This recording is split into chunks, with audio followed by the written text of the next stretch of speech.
Hello everyone. आज हम लोग बात करने वाले हैं इस वीडियो में ऑब्जेक्टिविटी, वस्तुनिष्ठता। ये ऑब्जेक्टिविटी क्या होती है, इसकी विशेषता क्या है और क्यों ये हमारे सोसाइटी से बहुत गहराई के साथ जुड़ा हुआ है।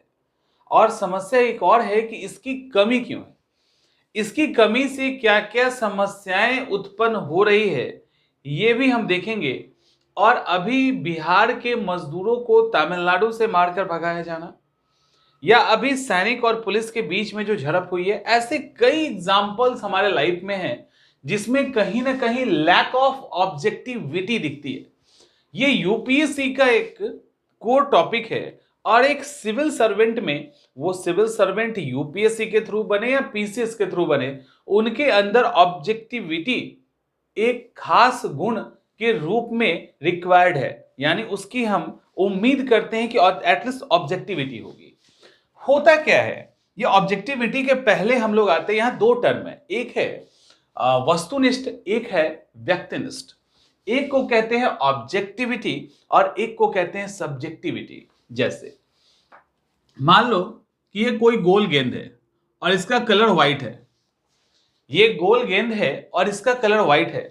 दो तरह के लोग इसको देख रहे हैं। यहां पर दो तरह के लोग हैं, वो एक इसको देख रहे हैं और एक और लोग हैं जो इसको देख रहे हैं। इनको जॉन्डिस हो गया है, तो इनको सब कुछ क्या होता है, येलो दिख रहा है, तो व्हाइट येलो दिख रहा है। इनकी आंखें स्वस्थ है, तो ये क्या देख रहे हैं, ये व्हाइट को व्हाइट देख रहे हैं। लेकिन इनको क्या हुआ, दिक्कत है। या हो सकता है कि ये एक पीला कलर का, येलो कलर का चश्मा पहन रखे हैं और इसके कारण हम जब व्हाइट कलर को देख रहे थे, इनको येलोइश दिख रहा है। तो ये कहेंगे कि नहीं, ये जो ऑब्जेक्ट है ये पीला है और हम पीला ही देख रहे हैं, तो हम पीला ही मानेंगे। ये भाई साहब कहेंगे नहीं नहीं, ये व्हाइट है। एक्चुअली आपने आंख के ऊपर एक पीला कवर डाल रखा है, या आप एक पीलिया नामक बीमारी से ग्रस्त है जिसको उजली वस्तु पीली दिखती है। तो एक तो ये हो गया, ठीक है, समझो इसको। एक्चुअली क्या है, ये व्हाइट है, लेकिन इन भाई साहब को पीला दिख रहा है और इनको एज इट इज दिख रहा है। तो ये अपने जो सब्जेक्टिव, इनको जो दिख रहा है ये उसी चीज को मान रहे हैं सही, उसके अकॉर्डिंग एक्ट कर रहे हैं। अगर ये उसी चीज को सही मान रहे हैं, उसके अकॉर्डिंग एक्ट कर रहे हैं, तो माना जाएगा इनका एक्ट सब्जेक्टिव है, इनका एक्ट आत्मनिष्ठ है। लेकिन इस शख्स को, ये शख्स अगर मान लो इसको, इसके ऊपर भी एक पीला कलर का चश्मा चढ़ाया मान लेते हैं और इसको ये चीजें पीली दिख रही है, किसी ने बोला कि एक बार हटा के तो देखिए ये उजली है, तो इन्होंने सोचा कि हाँ हो सकता है ना, इसकी संभावना है कि हमारे पीले कलर के कारण उजला दिख रहा हो, पीला दिख रहा हो। ये भाई साहब ने इसको हटा दिया और जब देखा तो इनको व्हाइट दिखा। तो ये अब इसको व्हाइट दिख रहा है और ये ऑब्जेक्ट है क्या, तो ऑब्जेक्ट व्हाइट है। तो इन्होंने जो एक्ट किया वो अपने अकॉर्डिंग एक्ट किया। इन्होंने जो किया, ये इस जो सब्जेक्ट है, जो ऑब्जेक्ट है सॉरी, उसके अकॉर्डिंग वो एक्ट कर रहे हैं, उसको एज इट इज समझ के एक्ट कर रहे हैं। तो दोनों के एक्ट में अंतर है। एक का एक्ट ऑब्जेक्टिविटी वाला एक्ट होगा, एक का एक्ट सब्जेक्टिविटी वाला एक्ट होगा। सब्जेक्टिविटी वाले एक्ट के अंदर गलत होने की संभावनाएं प्रबल होती है, यहां पे गलत होने की संभावनाएं बहुत लेस होती है। ठीक है, तो अब सब्जेक्टिविटी एंड ऑब्जेक्टिविटी क्या होता है। ऑब्जेक्टिविटी का मतलब होता है यथा स्थिति, एज इट इज। यानी जब हम किसी सिचुएशन को, किसी परिस्थिति को, किसी घटना को, वो पॉलिटिकल हो सकता है, रिलीजियस हो सकता है, कल्चरल हो सकता है, जब उसको हम उसी रूप में देखते हैं, उसको हम उसी रूप में देखते हैं जैसा वो है, उसके अंदर जितनी भी हमारी पूर्वाग्रह है, वो हमारे रिलीजन से हो सकता है, हमारे रीजनलिज्म यानी हमारी क्षेत्रीयता से हो सकता है, हमारे स्टेट से हो सकता है, समाज ने हमारे ऊपर कुछ थोपा होगा उससे हो सकता है। उन सब चीजों को जब हम हटाकर किसी पर्टिकुलर घटना को उस एज इट इज उसी परिप्रेक्ष्य में देखते हैं, तो हम उसको कहेंगे कि हमारे अंदर ऑब्जेक्टिविटी है। क्योंकि जब तक हम उसको वैसे नहीं देखेंगे ना, तब तक हम सही निर्णय नहीं ले सकते। इसीलिए खास करके जो लीडर्स होते हैं, जो लीड करते हैं, जिनके डिसीजन का एक इंपैक्ट होता है, उनको उनके अंदर ऑब्जेक्टिविटी होनी ही चाहिए। ये मोस्ट रिक्वायर्ड थिंग है जो उनके अंदर चाहिए। ठीक है, तो एक ये हो गया ऑब्जेक्टिविटी। अब देखो सवाल आपके मन में आएगा तो हम ये ऑब्जेक्टिविटी कैसे आएगा? तो ऑब्जेक्टिविटी एक साइंटिफिक अप्रोच है। हम लोग क्या होता है, जब हम लोग एक सोसाइटी के अंदर पलते बढ़ते हैं तो हमें उस सोसाइटी के कल्चर, उसके रिचुअल्स, उनके जो इकोनॉमिकल स्थिति है, एक जो सोच है, उसका लेयर हमारे ऊपर होता है। एक बार सोचिए कि एक बार न्यूट्रल भाव से सोचिए, इंसान ऑलमोस्ट अच्छा होता है, लगभग इंसान अच्छे होते हैं, ठीक है। अगर उनके अंदर पैसे का लालच हटा दिया जाए, उनके अंदर एक सोसाइटी के अंदर एक महान बनना अलग बात होता है, सोसाइटी के अंदर दिखाने वाला जो एक आदत है वो हटा दिया जाए, उनके अंदर बहुत विलासिता वाला जो लाइफ है, एक्सपोज करने का विलासिता वाला, वो हटा दिया जाए, दूसरे के प्रति जो जलन और ईर्ष्या होती है वो हटा दिया जाए। तो ये लेयर्स हैं, ये लेयर्स है। इसके थ्रू जब हम देखते हैं ना, या इसके थ्रू जब एक्ट करते हैं तो ऑब्जेक्टिविटी नहीं दिखती है। ये सब हटा दोगे तो आदमी बड़ा ही न्यूट्रल, बड़ा ही प्योर एंड पायस दिखेगा आपको। लेकिन ये हमारे ऊपर जो लेयर्स होते हैं वो लेयर उसको ढक देते हैं और चीजों को हम नहीं देख पाते। तो वस्तुनिष्ठ का मतलब होता है, ऑब्जेक्टिविटी का मतलब होता है जो चीज जैसी है उसको ठीक उसी रूप में समझना या देखना, जबकि सब्जेक्टिविटी का मतलब होता है अपनी भावनाएं, अपनी इच्छाएं या अपने अंदर जो भी चीजें हैं पहले से, उसके साथ उसको देखना। जैसे आपका एक दोस्त जिससे आपकी बहुत अच्छी दोस्ती है और उसी का एक और दोस्त जिसकी उसके साथ बहुत बुरी दुश्मनी है, दोनों जब उस शख्स को जब बद समझाएगा तो वो जो दुश्मनी वाला है वो दुश्मनी के चश्मे से बताएगा, तो बोलेगा बहुत बुरा है, बदमाश है, ये करता है, वो करता है। जो अच्छा है बोलेगा नहीं, बहुत ही नेक बंदा है, बहुत अच्छा काम करता है, दोस्तों के लिए जान छे रखता है, टाइप की चीजें। अब आप भी सब्जेक्टिव बोल रहे हैं और वो भी सब्जेक्टिव बोल रहा है, लेकिन एक और न्यूट्रल भाव से कोई बैठा होगा, दोनों की बात सुनेगा, उसको थोड़ा जज करेगा, तब उसको लगेगा कि नहीं, कुछ अच्छाई भी है और कुछ बुराई भी है। तो उसने जो रियलाइज किया वो न्यूट्रल था ऑब्जेक्टिविटी के साथ, और आप दोनों ने जो किया, एक भले ही बुराई कर रहा है, एक बुराई कर रहा है, लेकिन दोनों सब्जेक्टिव है। यही मामला फंसता है, यही मामला फंसता है। हम एग्जांपल्स पे आएंगे तो चीजें और आपकी क्लियर होंगी। अब सवाल है कि इस वस्तुनिष्ठता का, ऑब्जेक्टिविटी की विशेषता क्या है?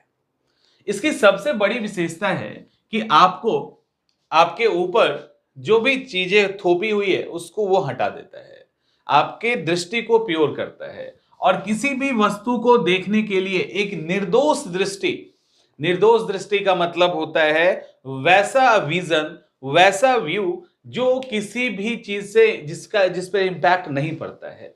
तो क्या आप ये कह सकते हैं कि एज ए ह्यूमन बीइंग हमारी दृष्टि पूरी तरह से निर्दोष होगी?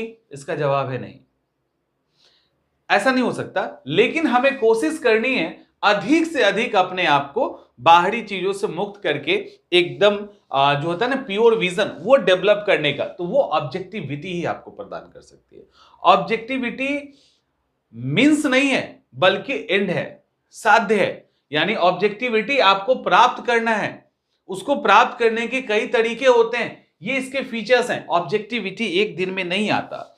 हम में से कई लोगों को गलतफहमी होती है कि हम चीजों को उसी तरह से एनालाइज करते हैं जिस तरह से वो चीजें हैं। आपने कई बार ऐसा सुना होगा कि सामने वाले के एटीट्यूड से हमारा एटीट्यूड तय होता है। डिपेंड करता है हमारा एटीट्यूड कैसा होगा जो सामने वाले का होगा। बट सामने वाले का जो वो एटीट्यूड है वो रियली में वही है या आपने गलत समझ लिया, इसमें एक बहुत बड़ा अंतर है। और वो अंतर ऑब्जेक्टिविटी क्रिएट करता है। वो अंतर जो है वो ऑब्जेक्टिविटी क्रिएट करता है। आप अपने चश्मे से उसके एटीट्यूड को देख रहे हैं। हो सकता है वो आपको अपनी गाड़ी दिखाने लाया हो, तो जिसका उसके प्रति एक पॉजिटिव एक सोच होगा, वो कहेगा अरे गाड़ी खरीदा है, ये दोस्त को दिखाने ला रहा है। और वही चीज अगर किसी दूसरे के साथ जाए, उसके प्रति उसका निगेटिव अप्रोच है, तो वो कहेगा कि अरे ये गाड़ी का दिखावा करने आ रहा है। काम एक ही कर रहा है वो आदमी, लेकिन किसी के लिए वो गाड़ी दिखाने जैसा हो सकता है कि दोस्त है, खरीदा है, गाड़ी दिखाने आया। दूसरा कहेगा कि ये दिखावा करने आ रहा है। बहुत बड़ा गैप है। तो अब हो सकता है वो दिखाने आ रहा हो, लेकिन हमारा उसके प्रति इंटेंशन बुरा है, तो वो क्या होगा, हमारी ऑब्जेक्टिविटी वहां रुक जाती है, सब्जेक्टिविटी हावी हो जाती है और हम उसको गलत समझ लेते हैं। समझ में इतना आ रहा होगा? तो ये चीजें सब्जेक्टिविटी एंड ऑब्जेक्टिविटी से रिलेटेड है। अब सवाल है कि इसके फीचर्स हो गया। सवाल है कि इसके एग्जांपल्स आपके डे टू डे लाइफ में आप इसके एग्जांपल देखते हैं, जैसे कोई ट्रक वाला और कार वाले के बीच में टक्कर हो जाए, कोई कार वाला और बाइक वाले के बीच में टक्कर हो जाए, कोई बाइक वाले और साइकिल वाले के बीच में टक्कर हो जाए, कोई साइकिल वाला और आम रोड पे चलने वाले पब्लिक के बीच में टक्कर हो जाए, तो गलती किसकी होगी? पहले केस में ट्रक वाले की, दूसरे केस में कार वाले की, तीसरे केस में बाइक वाले की और चौथे केस में साइकिल चलाने वाले की। भले ही संभव है कि इसके ठीक उल्टा जो दूसरा पक्ष है गलती उसी ने की, हो सकता है कार बीच में घुसा दिया हो हाई स्पीड में, हो सकता है बाइक ने घुसा दिया हो। कई बार ट्रक वाला जान के नहीं मारता, बाइक वाले जबरदस्ती, अब वो ब्रेक मारते मारते उसके अंदर आ जाता है, चपेटे में आ जाता है। अब सवाल ये उठता है कि जब वहां भीड़ लगती है तो कोई एक बार भी ये कहता है कि गलती बाइक वाले की है, कार वाले की है? वो सीधा मानता है ट्रक वाला ना इसका यही काम ही है, इसने ठोका होगा, ये कार वाले ना इतना बुरा चलाते हैं ना, इनका यही हाल है।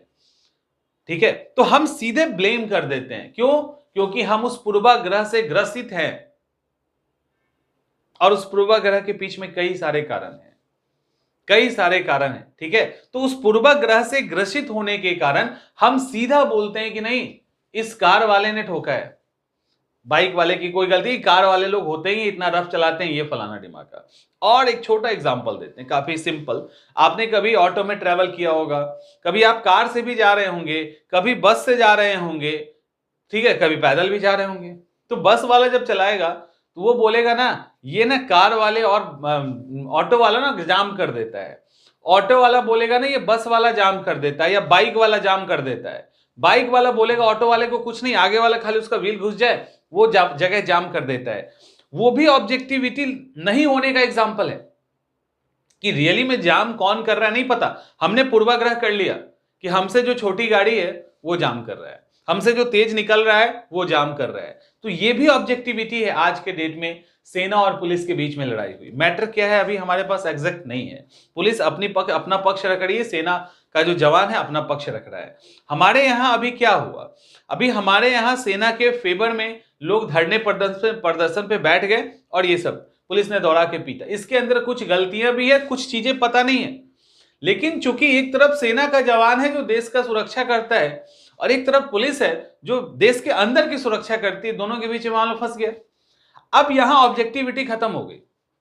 यहां पे हमने ये नहीं पूछा कि एक्चुअल रीजन क्या है। हो सकता है सेना वाले ने ही गाली दिया हो, जो पुलिस का कहना हो सकता है पुलिस के साथ बदतमीजी की हो, ये संभव है, ये संभव है। लेकिन ऑब्जेक्टिविटी वहां गायब हो गई, और ऑब्जेक्टिविटी गायब होने के कारण क्या हुआ कि हमने सेना को ब्लाइंड सपोर्ट कर दिया, उस सेना के जवान को ब्लाइंड सपोर्ट कर दिया, भारत माता की जय, proud to be an Indian army type किया। तो वो चलो सब ठीक है, आपने किया, लेकिन एक बार वो ये क्या है, ये दिखाता है कि हमने इमोशनली उसको सपोर्ट कर दिया कि वो सेना का जवान है, सरहद पे रहता है तो हम सपोर्ट कर रहे हैं। तो सेना का जवान है, सरहद पे रहता है, तब भी तो गलती हो सकती है उससे, वो भी तो एरोगेंट हो सकता है, पुलिस वाले भी तो रक्षा कर रहे हैं। तो यहां पे क्या हुआ, यहां पे सेना के जवान बेचारे मासूम हो गए और पुलिस दोषी हो गई, क्योंकि पुलिस के प्रति हमारी निगेटिव छवि है, वो निगेटिव छवि यहां पे हावी हो गया। हमने इस पर्टिकुलर घटना को ऑब्जेक्टिविटी के तौर पे, वस्तुनिष्ठता के तौर पे एक घटना मानकर उसका एनालिसिस नहीं किया, बल्कि हमारे अंदर एक पूर्वाग्रह था कि पुलिस वाले ऐसे ही होते हैं, और ये पूर्वाग्रह कि पुलिस वाले ऐसे ही होते हैं, इसके कारण हमने पुलिस वाले को दोषी किया और आर्मी के फेवर में हम लोग जो भी सोशल मीडिया पे या प्रोटेस्ट करने के लिए बैठ गए। ठीक है, अब ये क्या है, ये एकदम लेटेस्ट एग्जांपल है वस्तुनिष्ठता नहीं होने का, नहीं होने का। अब सवाल उठता है कि ये क्यों जरूरी है, किस किस क्षेत्र में होना चाहिए?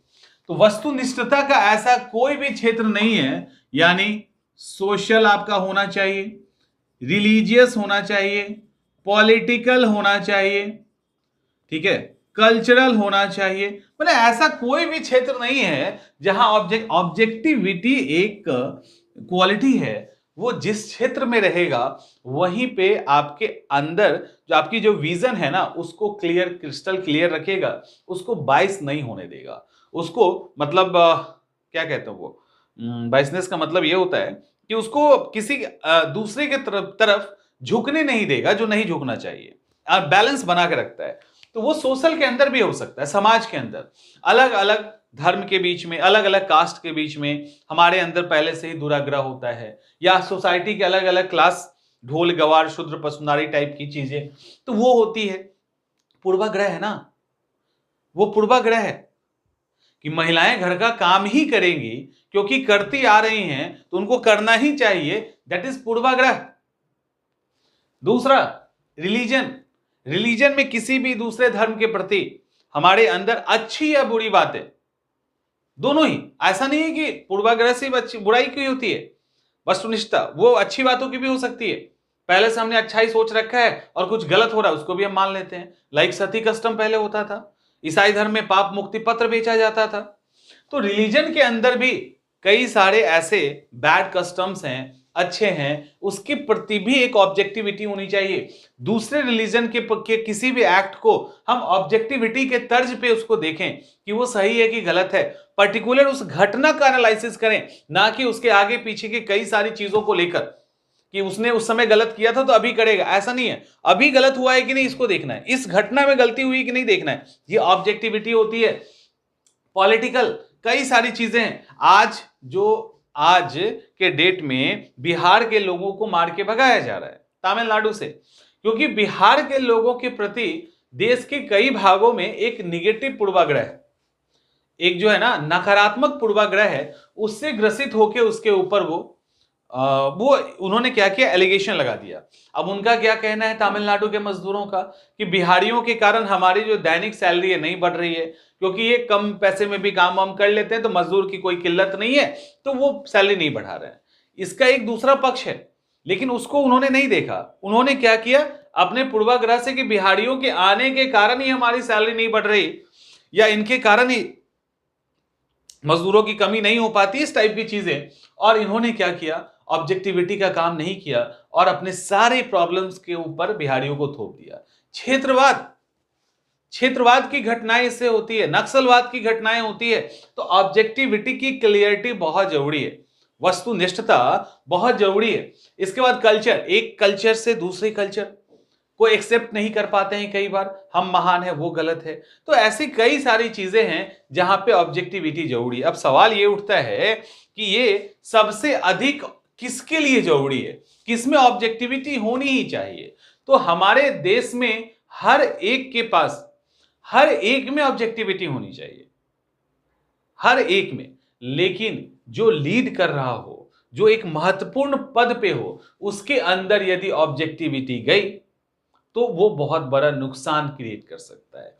आज के डेट में कई पॉलिटिकल लीडर कभी रिलीजियस अपने स्टेटमेंट जारी करते हैं, कभी रीजनल लेवल पे स्टेटमेंट जारी करते हैं, कभी लिंग्विस्टिक लेवल पे स्टेटमेंट जारी करते हैं, और उसका एक बड़ा इंपैक्ट क्रिएट होता है।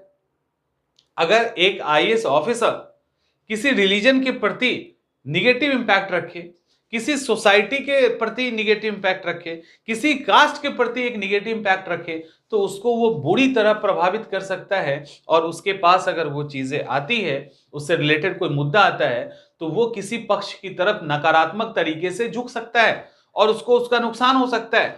तो इस तरह के बड़े अधिकारी, लीडर्स, ये सब वो हैं जिनके अंदर ऑब्जेक्टिविटी होनी ही होनी चाहिए। ऑब्जेक्टिविटी जो है वो होनी ही होनी चाहिए, ठीक है।